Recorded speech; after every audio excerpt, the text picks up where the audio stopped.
Elle fout le téléphone de son mari et elle voit un message que le gars a envoyé à une certaine Yasmine. Genre CC. Ou c'est coucou, ou c'est comment tu vois, moi-même je ne sais plus. Bref, la fille n'a pas répondu le premier jour. Le deuxième jour, elle voit des messages, elle voit un autre message, mais c'est comme s'il y avait, vous voyez, il y a deux ou trois messages, mais c'est comme si le message a été supprimé, ce que son mari écrit a été supprimé. La fille a répondu, mais elle n'a pas trop compris le sens. Elle a donc dit, ok, je vais essayer de contrôler ce nom-là pour voir ce qui se passe. Et donc, une semaine après, elle prend le numéro de son mari, elle va donc sur Yasmine, la conversation avec Yasmine. Elle voit l'aubergine qu'il a envoyé, l'emoji, l'aubergine avec quelques gouttes de pluie. Je pense que c'est souvent 3 ou 4 gouttes de pluie, je ne sais plus trop. On sait que quand quelqu'un envoie ça, ça veut dire bébé, j'ai envie de toi. Ça veut dire bébé, je veux, petit papa est debout, je veux entrer. Dagobert a besoin, est prête à faire des trucs, quoi. Et elle commence à se poser des questions. Elle dit, mais est-ce que je rêve? C'est qui Yasmine? Elle regarde bien le profil encore. Yasmine avait changé le profil. La petite fille du quartier. Genre, son mari a 47 ans, elle a 43 ans. Et Yasmine, c'est la petite fille du quartier qui a juste 17 ans. Et donc, elle décide de confronter son mari. Elle lui demande, c'est quoi ça? Qu'est-ce que tu envoies comme ça, Yasmine? Qu'est-ce qui se passe entre la petite et toi? Il lui dit non. Il dit que lui-même, il ne sait pas. C'est juste une petite comme ça. Et qu'il avait pris son numéro parce qu'il voulait l'envoyer faire un truc. Il voulait l'envoyer faire le transfert. Vu qu'elle a duré la prochaine fois qu'il a envoyé, il a dit, donne ton numéro, on ne sait jamais. Donne ton téléphone, on ne sait jamais. Je préfère enregistrer le numéro.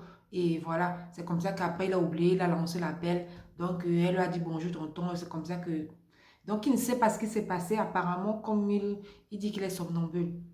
Sa femme, elle n'avait jamais entendu parler de ça. Il dit que c'est quand il était couché sur le téléphone que le téléphone a envoyé ces choses-là. Mais est-ce qu'il peut envoyer des choses comme ça à un enfant? C'est quand même une petite fille. Sa femme dit donc, ok. Mais elle a commencé à suivre les deux. Et c'est comme ça qu'un jour, on coupe la lumière.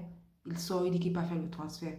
Elle a quand même trouvé ça un peu bizarre parce qu'il s'est parfumé avant de partir. Alors qu'on fait le transfert, là, même pas une minute. Elle suit son mari, elle suit le gars, elle voit le gars. Nettement, on fait le transfert où il a dit qu'il partait, mais juste qu'il voit la petite Yasmine à côté. Apparemment, elle aussi voulait faire le transfert, mais elle n'avait pas l'argent. Donc, elle a écrit au gars, il lui a dit, ok, au monsieur, on va dire, parce que c'est quand même un monsieur, on se retrouve là-bas, on va se voir, mais je vais te faire le transfert, je vais payer. C'est comme ça que il trouve les deux à la cabine. Et il voit le gars en train de taper les fesses de la petite. Il est en train d'appuyer comme ça. Il y a les gens devant lui, il est derrière. Il n'a pas regardé si quelqu'un venait par derrière. Bref, peut-être qu'il a regardé, mais il n'y avait personne à ce moment parce qu'elle était cachée. Elle espionnait le gars. Elle voit le gars en train de toucher la petite jusqu'à il envoie la main comme ça là. Quand elle vient crier, elle lui dit, qu'est-ce que tu fais comme ça? Le gars lui dit que non, il ne sait pas ce qu'il lui a appris, que c'était dans le sommeil. Que comme il a trop sommeil là. Mais pas, il t'avait dit qu'il était somnambule. Que je me rappelle même pas, il ne sait même pas comment ma mère a fait pour arriver. Le genre de mensonges, si on fait comment avec... Moi, c'est ce que j'appelle souvent insulter l'intelligence de quelqu'un. Parce qu'il y a des mensonges souvent qui donnent des mots de tête. Le genre comme si tu voulais pardonner, quand tu vois tellement le mensonge est bête, ça t'énerve encore. Tu te dis, mais il me prend pour une bête ou quoi. Même un mensonge qui a un sens. Bref, la fille a pété un câble, tout le quartier a compris ce qui s'est passé. Et les gens ont commencé à regarder. Après, elle a vu que non, elle est en train de plutôt se donner la honte. Elle a décidé de rentrer attendre son mari à la maison. Le gars aussi, il a peur. Il a eu peur de rentrer à la maison. Il a préféré aller dormir chez son frère. Ou c'est chez son frère. Ou il est encore parti, c'est vrai, à l'hôtel, passer la nuit avec la petite. Bref, elle me dit que ça fait 2 jours. Le gars n'est toujours pas rentré à la maison. Elle me demande ce qu'elle doit faire. Elle doit appeler son mari pour demander pardon, pour lui demander de rentrer à la maison ou elle doit continuer à bouder. Je ne sais pas, ma chérie. Toi, il faut voir. Voir sa place, qu'aurez-vous fait?